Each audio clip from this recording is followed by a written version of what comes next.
Good evening. I Good am so evening. sorry that I am late. It's I forgot. okay. I had a reconnect with someone from graduate school, and we just went on one of those old people's reminiscing, and we went out to dinner. And I came home and had a call from Miss Hall on my phone, and I thought, oh, I need to call her and help her. And I went to the computer and saw on my screen that it was Wednesday, the 19th. And I knew where I was supposed to have been instead of having fun. And so I'm going to say one more time, I am so sorry. And Okay. I promise I will try not to do this again. Okay. Habits of the best well, of us. well, let's see. I've been doing this since '09, and this is my first forgetfulness. So maybe that's a sign I need to be thinking about something.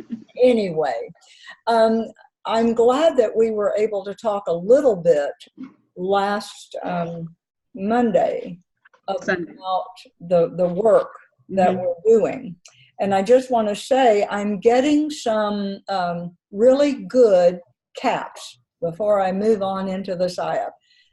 They are really coming together. You're getting it, and it looks good.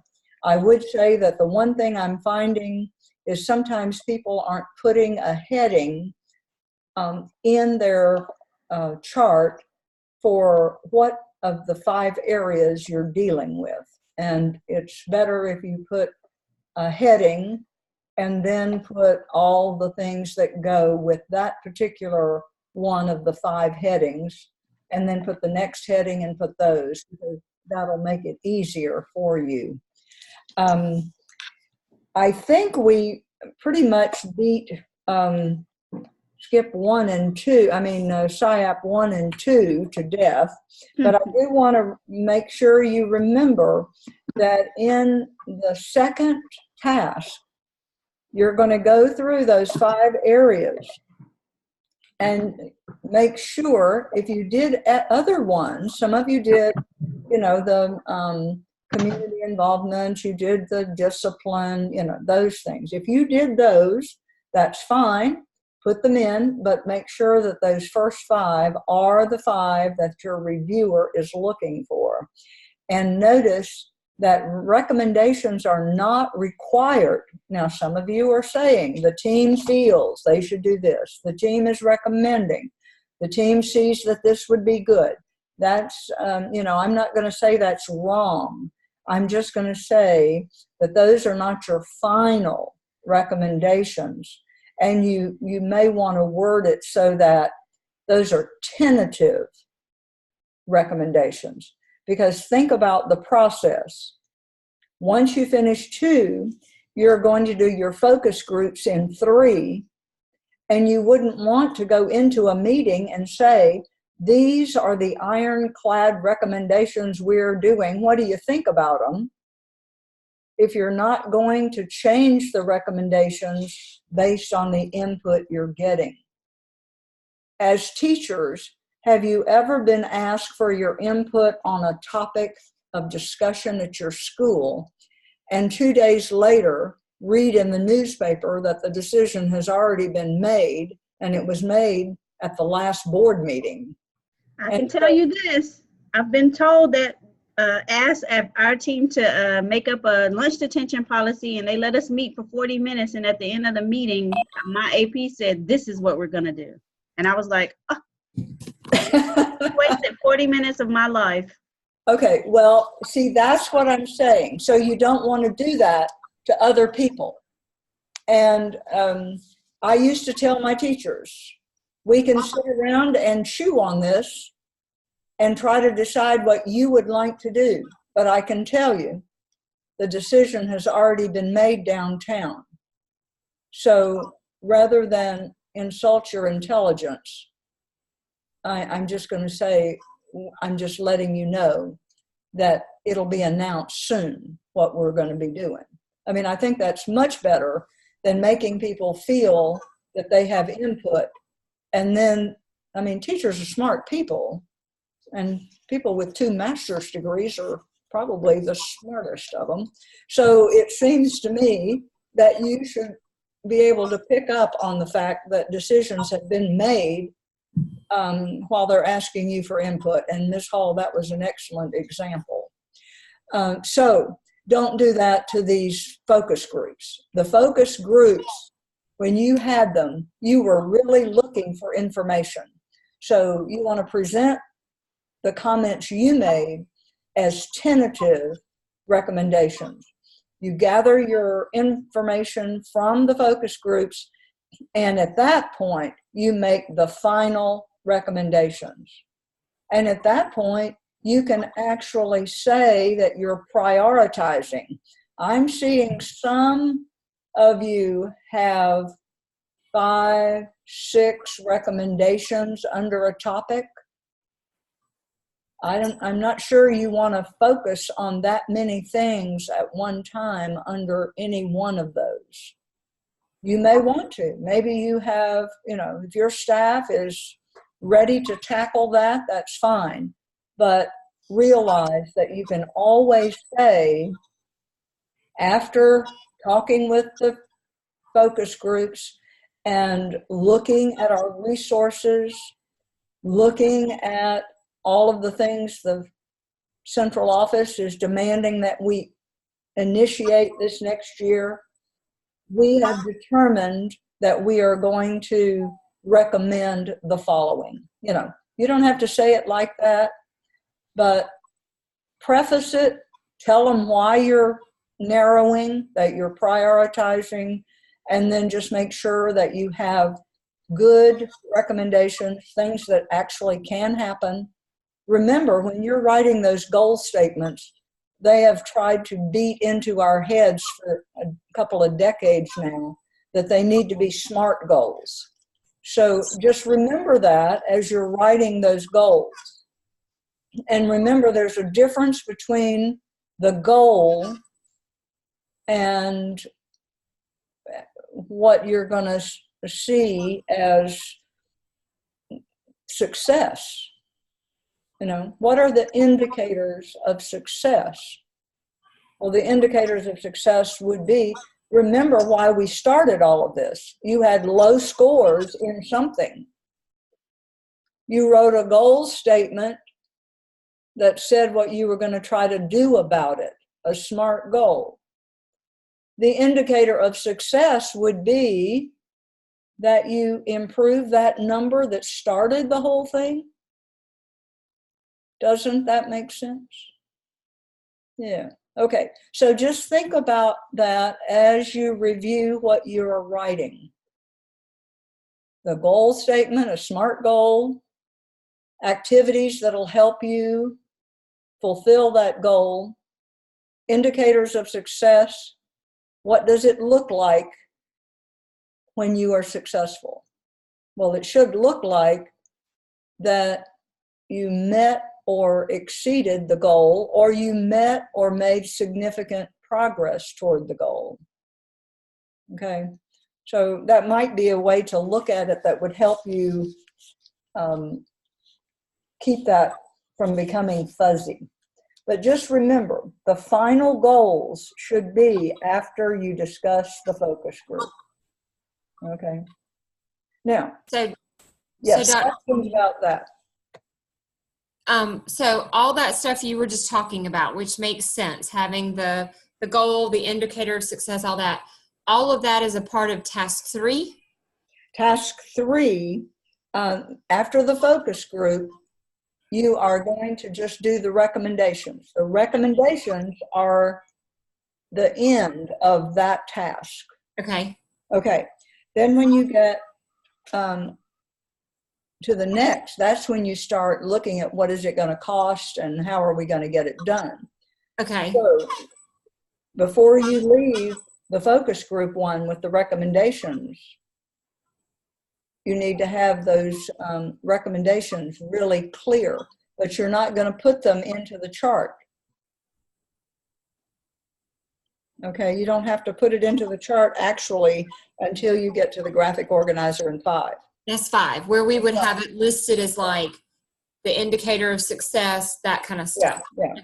Now, a lot of people are going ahead and starting to work on that chart, and I'm not sure that there might be agreement on this, but you really have that, you have the charts because you have the one from the APSL, you have the one from the APTL, you have the one, so you can look back on those and start looking at how you might put them together, but you don't have to put them together in the focus group. You just have to have the recommendations. So is the basis of the recommendations going back through all this stuff? Like we've looked at the APSL and the APTEL and all these things. We're pulling the specific ones that we really think are the most important for a school improvement plan for this coming school year. Well, yes, that's exactly right. It says, let's see, I'm trying to read my notes. It says, examine the school data project. Okay, that was, that's the APSL, right? Examine the teacher working conditions survey. That was the APSL.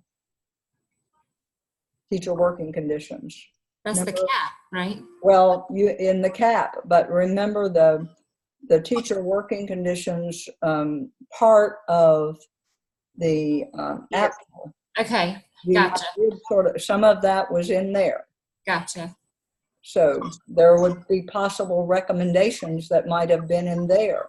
And the SIAP as well. The SIAP, you had that communication gap discussion. Yeah. Then you talked about that in the focus group that came up. The organizational analysis, remember you had some recommendations there. Okay. And the CAP, you did your survey, resurvey, went through all that process. You had some recommendations there. So when you look at those areas, that basically is the whole plan. You're pulling things that you did recommendations for, which is the only one that you didn't do recommendations for. Remember? The OMA is the only one we haven't Okay, talked about. good job. The OMA, there is not a plan because what you recommended was the schedule, right? Right. Then The master schedule. modifications. So what you're doing is looking at the recommendations from the other things. Okay. So for task 3, we would look back through all of those and pull the ones that we truly think could be implemented and worked out. Yeah. And then task 4, we're going back and looking like we did with the OMA or the SIAP, I don't remember, how we looked at like the pricing and how much things would cost and. Right. Okay. Okay. Because in your school improvement plan, you're going to have to be able to say how much things are going to cost, because budgeting is a big part. And you may say, the recommendation was that we do this. Well, we now realize that the budget has been cut and we don't have funding for that. Or the central office has mandated this new program and all our professional development money is going to go to that.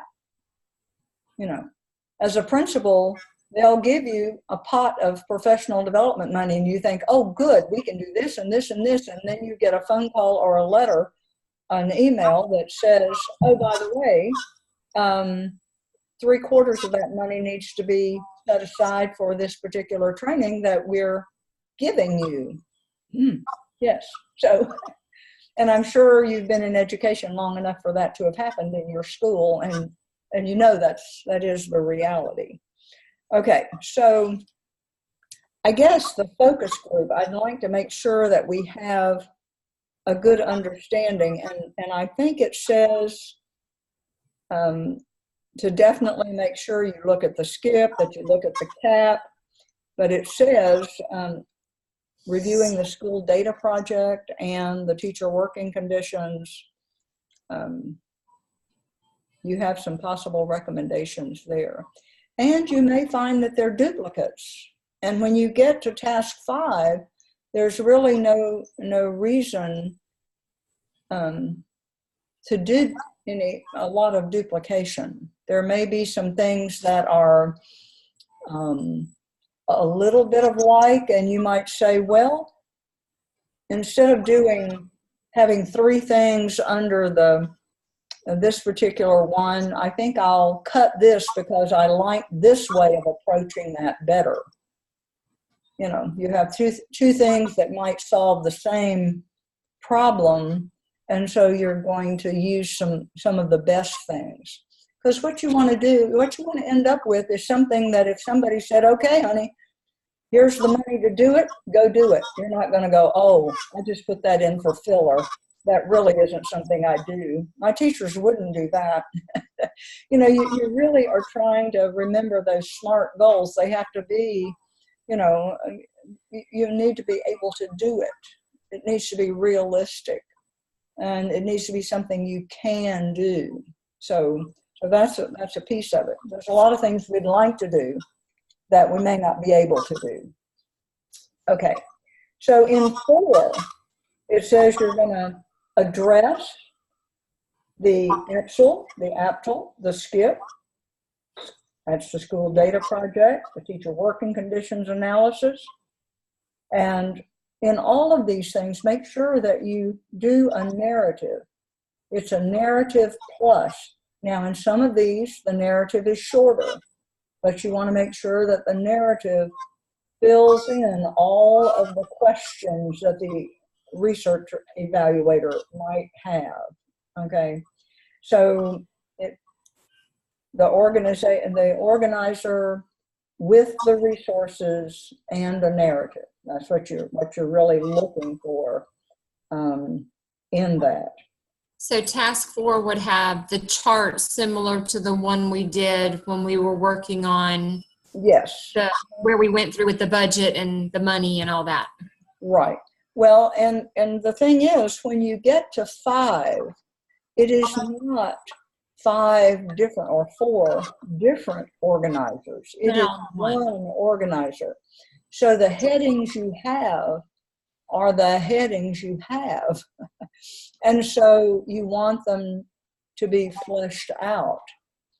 I would say that I think the design, if you can, a couple of times I think I've said this, I don't want to beat a dead horse, but if you'll put the goal in a band across and then the activities related to that goal, it will make your life easier because it'll be more organized.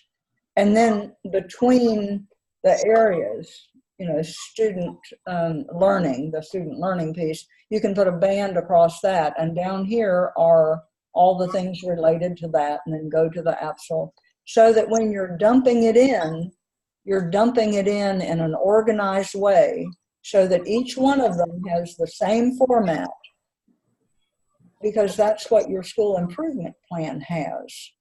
It's not a science department, you know, piece, and a math department piece, and a social studies department piece, or a grade level department piece.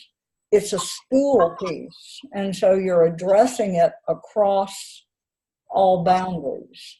Okay, I'm hoping that that's going to be helpful. What kinds of questions would you have about the graphic organizer in 5?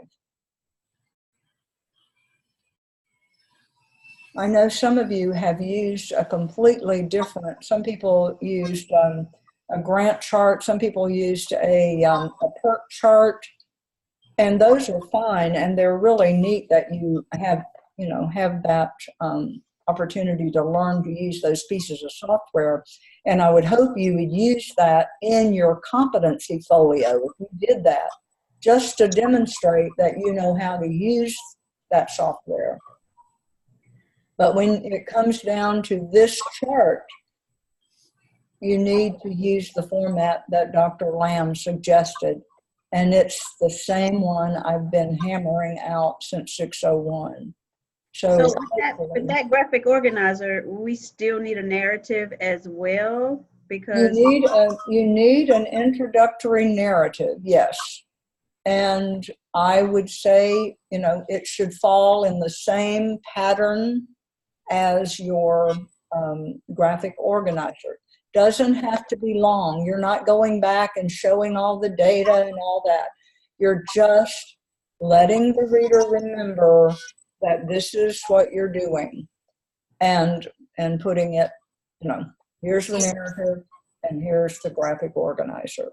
So it could be similar to how we did task 4 of the CAP.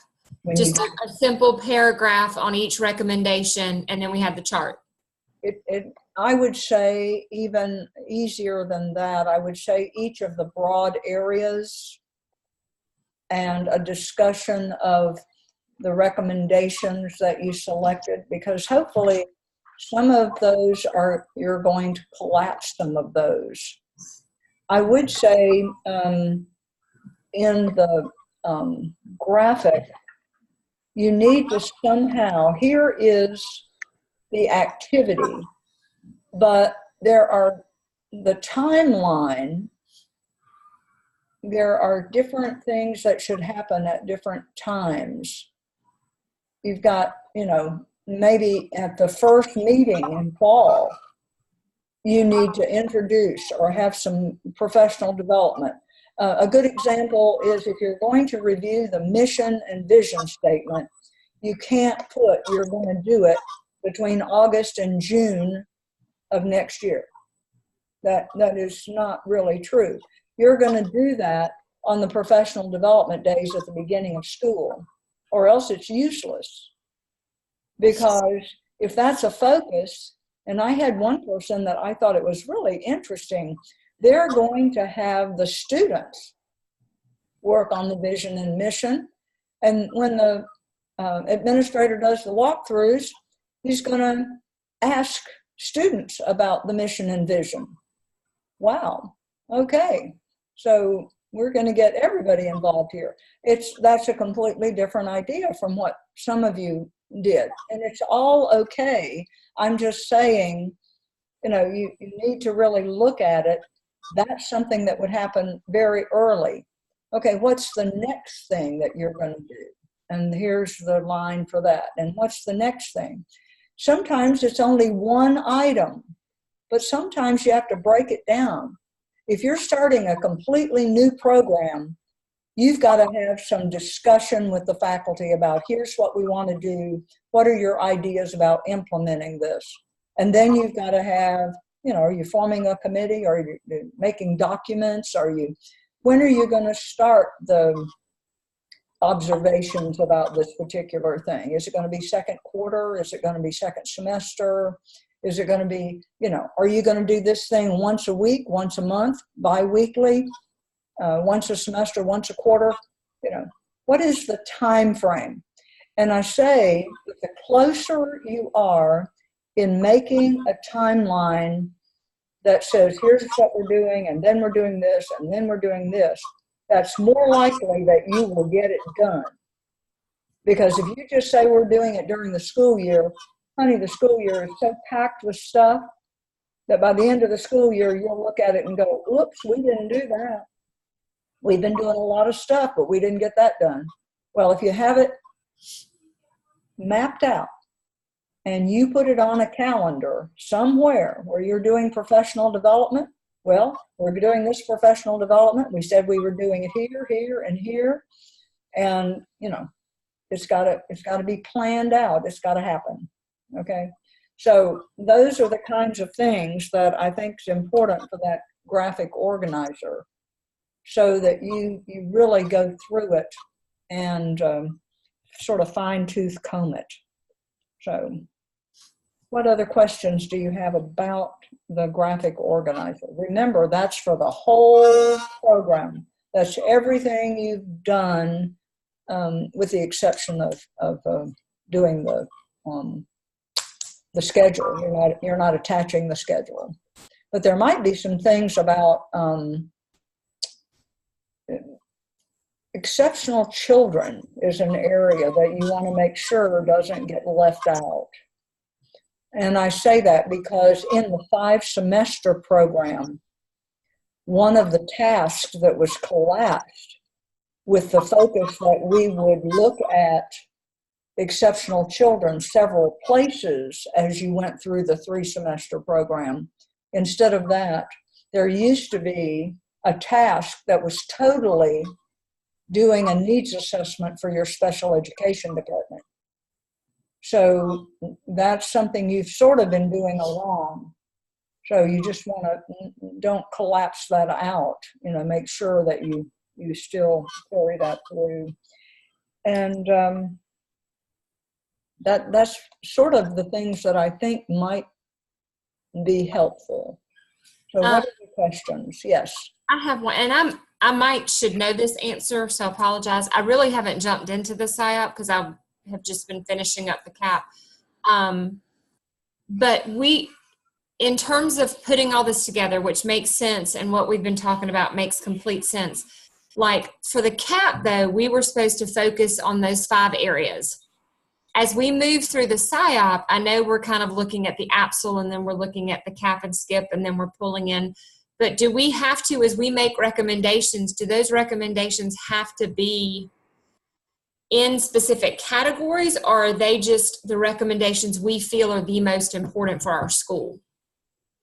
Well, I think it's both. I think you need to present them in an organized manner, and I would start with the but we don't have to do like facilities, time, resources. We don't have to stick to those specific areas, do we? Oh, yes. Yes. If you look, let me see where it is. And that's what I'm saying. I haven't studied through the rubric, so I should know this answer. So if you look at Dr. Lamb's overview, the overview that's on. Yes, ma'am. Okay. The very last thing, well, not the last thing because that's the reflection, but the task 5, it shows you what he wants as the format. You mean the timeline, person's responsible?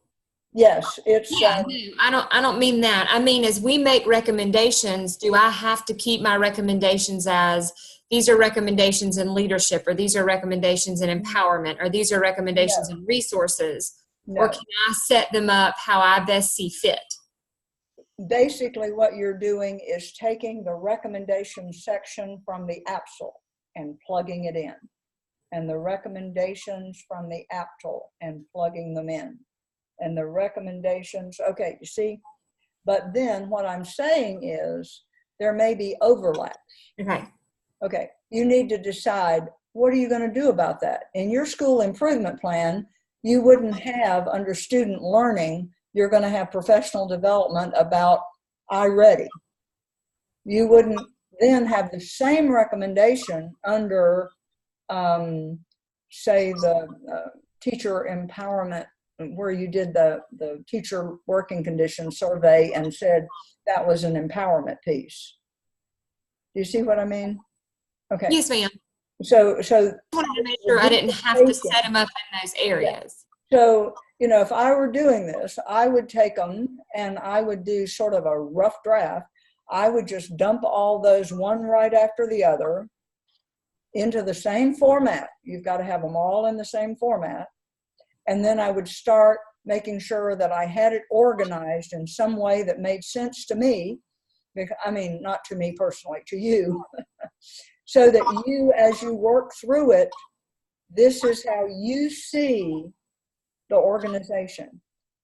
Because I think one of the big problems that students I see time after time after time, it's you can't get the big picture early enough to be able to put these together. It's a real struggle to see the big picture.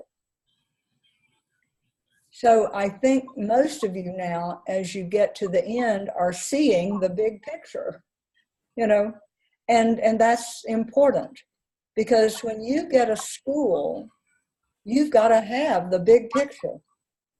If somebody gives you the keys to the kingdom, you need to start looking at this North Carolina report card for that school, and you need to start looking at that disaggregated data and figure out where are the problems. What are our strengths? Look at the teacher working conditions. Are all the teachers so stressed out that they're saying nothing is working in this school? What's happening with that? You need to get a handle on that, because if you don't have a handle on the climate, that other stuff is not going to improve. You can't have teachers that are unhappy and looking for jobs somewhere else and expect that your students are going to blossom. You know, it's all got to work together, and you've got to have that picture. And so I hope that you understand how to get the picture. That's what this is all about. How do you get the big picture of a school and figure out how to get down to the nitty-gritty of the few things that you can keep your fingers on that's going to make a difference for everybody? Because, you know, if you're in a school where the teachers are happy, it's because the kids are performing and they're being reinforced by that light bulb that comes on in the kids' eyes every day. That's just what keeps you moving. And when it all falls apart, you want to escape because it's painful, you know. So it's important to get that big picture. So I hope that you're getting to that point now as you pull all this together to make the final school improvement plan. Okay, I'm really appreciative of the questions, because the more times you ask it and we try to answer it, the more likely everybody will be on the right page. So just as a quick follow-up with that, because it just, as you were talking about it, it would almost then, if the recommendations that we offer in task 3 need to stay the same then through task 4 and into the action plan chart in task 5, Mm-hmm. we almost need to like see that big picture and look at pulling all those initially, narrowing down, getting to those few to have them ready for task 3 and 4. Right? That would be the entire big picture. You need to have the same things in 3, 4, and 5. Yes. Okay. Yeah. When you start making those recommendations, the best way to do that is to make sure that you're not recommending a bunch of stuff. Okay. Because we all know you're not going to be able to do, you know, too many different things and still get them all done. So like you were saying, pulling them all and start narrowing and seeing what's the same, and that needs to almost happen before task 3 so that we can make sure 3, 4, and 5 are in alignment. Well, it's not on the rubric, so those of you I didn't mean in the actual work, I just mean in our own head. Saying to get it in my head. Right, that's what I meant. In my head, I need to pull all that so that it makes sense as I move through 3, 4, and 5. Yeah. Yeah.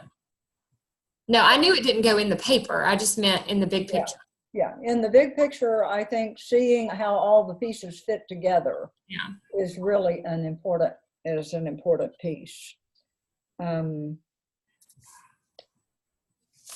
I can't emphasize enough that this is your plan, it's your school. And I know some of you have a different format in your school. And so you've wanted to use your format for this project. But remember that the evaluator is looking for the format that was recommended. And so it may mean shifting columns. You know, you can shift a column with a down arrow over the column and the whole column comes over here and moves over there. It's not a big deal where it is.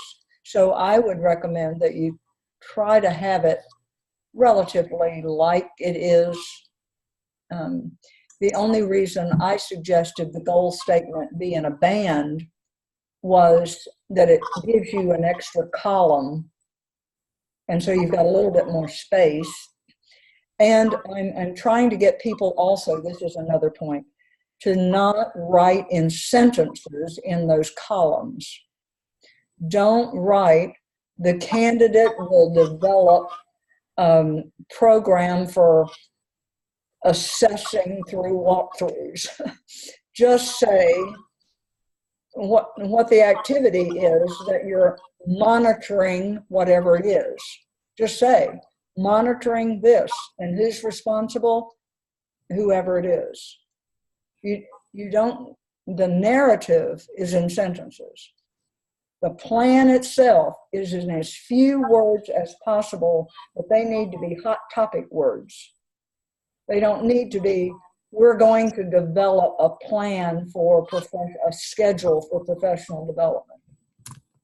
Well,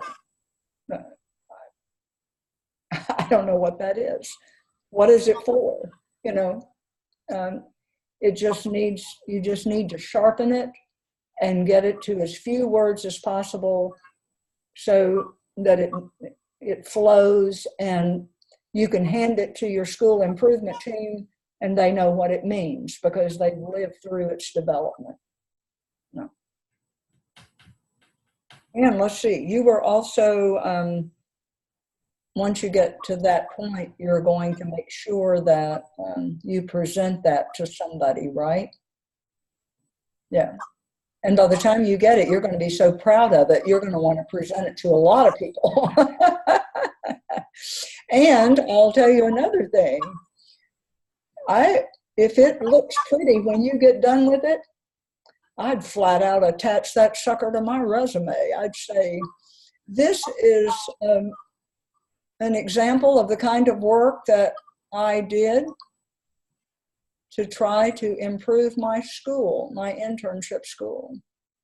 And, you know, if it's organized and it's well done, hey, that plus 6, the recommendations, the reflection in 6, those 2 pieces are golden. If you've done a good job with 5 and 6, I'd show it to anybody that wanted to think about hiring me. This is what I can do. Now for number 6, Dr. Tillman, that's all 21, correct? All 21, yes. When you get to 6, you're going to look at each one of those competencies, and it's more than just saying this is what it did. It's really a self-assessment. Where am I? Am I developing in this area? Am I, you know, proficient in this area? And why? Why do you say that? You know, and it's really an important piece. If you are thoughtful about this, it will be a valuable piece for you. It will be something to go back and read through before you go to that interview, because you will be able to talk about what you have. And those of you that have been interviewing, one of the questions I know they ask you is, what do you bring to the table? They may not ask it in those terms, but they want to know, what skills do you have? What sets you apart from somebody else? And you start ticking down that list and what you've done and how you did it, you're going to impress somebody. You may not get the first job you interviewed for, but that committee is going to say, we need to keep looking at that person. That might not have been a fit for this school, but maybe another school, you know, because skills are all we have. We're all people. We all are motivated to, we want a job, but why are we going to give it to you? Well, we're going to give it to you because we think you have the skills and the drive to get it done. And if you've got the drive to do a good job with that school improvement plan, that speaks a lot. So that's what I say. Anyway, that's not all of that is required. You know, a lot of you have done a lot of work that isn't required. And I hope that by the time you finish, you feel that you write better, that you think better, that you organize better, and that you have lots more skills than you had when you started. And if so, then we've done our job. Yeah. So, other questions you have? We're supposed to meet again next week. And next week is going to be bring your questions. We're going to talk about the competency folio one more time. And then after that, I'm not going to be meeting with you on Wednesday, but I'm going to hold Wednesdays and Sundays for individual conferences. Because by the time we get to the 4th of July, I've got people still, I have, let me see, I just was counting this afternoon when I knew I was supposed to be meeting, I was counting. I have still 4 people that I need to see a CAP 2. I have 6 people I need to see a CAP 3. I have 11 people I need to see a CAP 4. And I've got people that are working on SIAP 4. So you're so spread out that it now is to your best interest to be able to call and say, or email and say, I'd like to meet. Can we meet this time on Wednesday? Can we meet this time on Sunday afternoon? I'm usually home from church and lunch by 2, and I'll be available to you if I can be anytime after 2 o'clock on Sunday for an individual appointment. I feel that way about Wednesdays.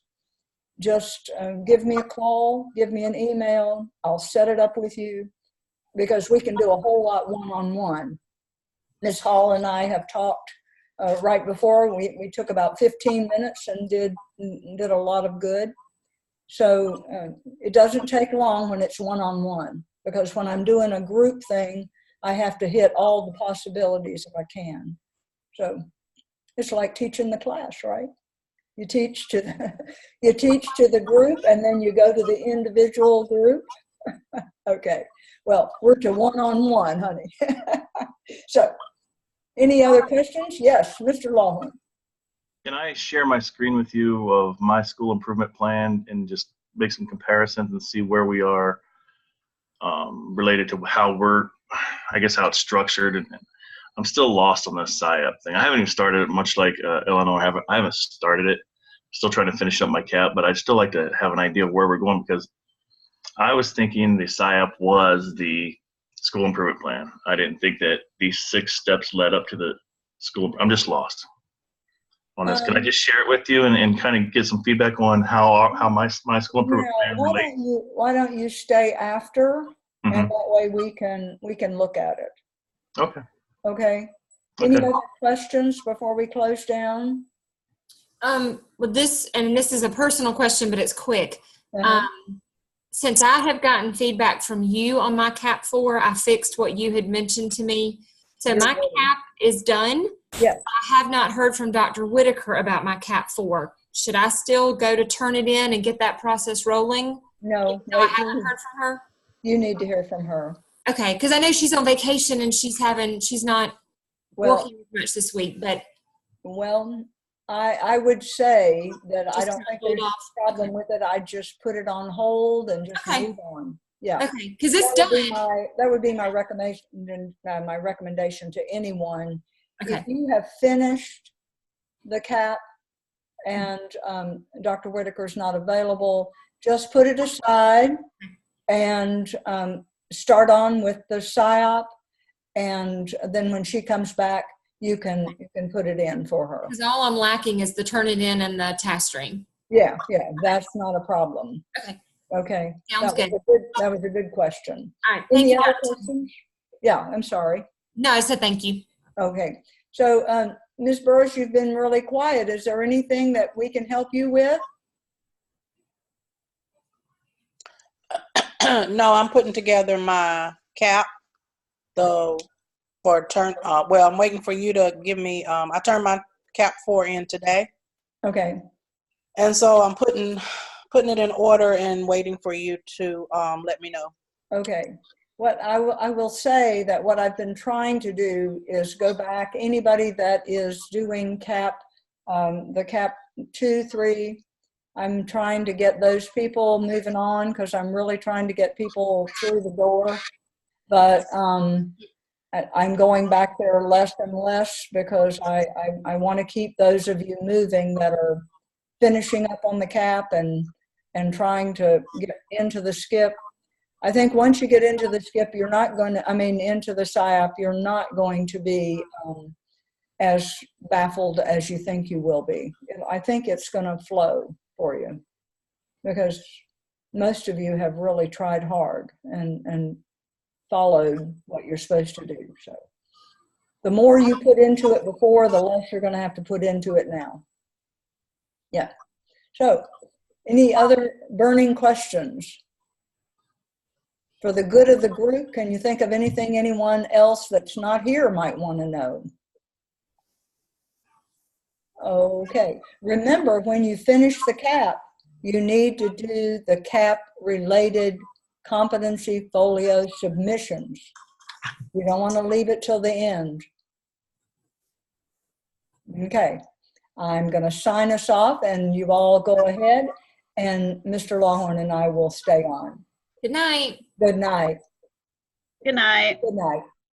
Thanks for coming. And again, I'm sorry I was late. Okay. All right. And I'm going to turn off the record.